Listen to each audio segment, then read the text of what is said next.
Guru nggak boleh meriksa HP anak, mengecek HP anak. Ini namanya hukum di atas aturan, ya. Kita punya aturan di sekolah, jadi aturan di sekolah itu dibantah oleh hukum. Kita guru sudah tidak punya harga diri lagi di mata anak-anak. Kita sudah tidak punya marwah lagi di hadapan anak-anak. Ini pengalaman kami ya sebagai guru. Saat kami memeriksa HP anak itu hampir, kalau kita tidak mencegah, walam apa yang terjadi pada anak itu kan. Kita sampaikan sama orang tua, bapak ibu anaknya hampir seperti ini. Kita lihat kan sama orang tua, karena HP anak itu pakai kunci dan orang tua rata-rata tidak mau peduli dengan HP-nya anak gitu. Kita sampaikan kepada orang tua, bapak ibu ini isi HP, silahkan bertindak. Kami tidak pernah menghukum anak yang HP-nya itu terjaring sesuatu yang berisikan porno, ya. Kita hanya sekedar memberitahu, karena itu memang di luar wilayah kita. Isi HP itu memang di luar wilayah kita, tapi memberitahu orang tua itu wajib, karena hari ini banyak orang tua yang tidak peduli dengan anaknya gitu. Banyak orang tua yang tidak perhatian sama anaknya, isi HP anaknya mereka nggak tahu gitu, ya. Jadi orang tua sekarang kenapa anaknya susah diatur, ya periksa HP-nya gitu. Kita yang punya anak gitu, kita yang berhak gitu. Orang tua ini hanya kasih HP, ya udah beri kebebasan. Anda tidak tahu akses itu ada. Anak itu sengaja dimasukkan ke dalam grup-grup yang isinya ya itu gitu. Grup-grup LGBT, grup-grup porno gitu. Grup-grup yang menampilkan alat-alat itu gitu secara vulgar. Dan kita guru diam gitu. Guru nggak boleh meriksa, maka aturan yang ada di sekolah kalah oleh undang-undang gitu. Jadi kita guru udah nggak punya marwah lagi, kita nggak punya harga diri lagi. Sekolah bukan lagi tempat mendidik moral anak, tapi sekolah cuma untuk mencetak ijazah.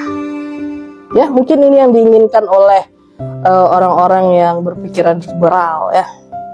Perhatian tidak ada lagi pada anak-anak. Mau gimana lagi? Mau kita bawa kemana bangsa kita ini gitu? Ya, anak itu nggak tahu membedakan mana yang salah, mana yang benar. Kita tuh orang tua yang harusnya yang meluruskan mereka gitu. Ini salah nak, gitu. Ini nggak benar gitu. Rusak anak kita oleh pornografi, banyak bertebaran. Dia tidak buka, tapi dia ditawarkan. Saya berapa kali periksa HP anak. Saya biasa aja, saya sampaikan sama dia, saya nasihati beliau gitu. Ya, walaupun saya tahu itu melanggar gitu kan. Tapi saya ingin menyelamatkan anak saya. Pada saat itu anak saya, Bu, saya dimasukkan Bu dalam grup ini ya. Kalau kamu dimasukkan, kamu keluar dari grup itu. Siapa yang tahu kalau tidak kita periksa? Kalau kita tidak periksa, mereka akan lama di dalam grup itu dan akan membiarkan itu mencuci otak mereka. Dan pikiran-pikiran mereka yang nggak bisa lagi, karena orang yang sudah terkontaminasi pornografi akan sulit untuk menerima pelajaran, akan sulit untuk dinasehati gitu. Institusi pendidikan, sekolah sudah tidak punya harga diri lagi gitu untuk membentuk karakter anak. Kita punya anak, ya, kita akan dipertanggungjawabkan kelak di akhirat nanti gitu. Ya, kita membiarkan anak kita biarkan untuk menonton, anak kita biarkan untuk mengakses yang itu, dan kita tidak tahu, nggak ada cerita kita nggak tahu gitu. Kita tetap akan dimintai pertanggungjawaban di akhirat nanti. Apakah kita tidak pernah mengawasi anak kita gitu?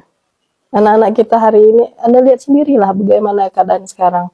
Orang tua yang merasakan, masyarakat yang merasakan bahwa handphone itu menjadi perusak terbesar.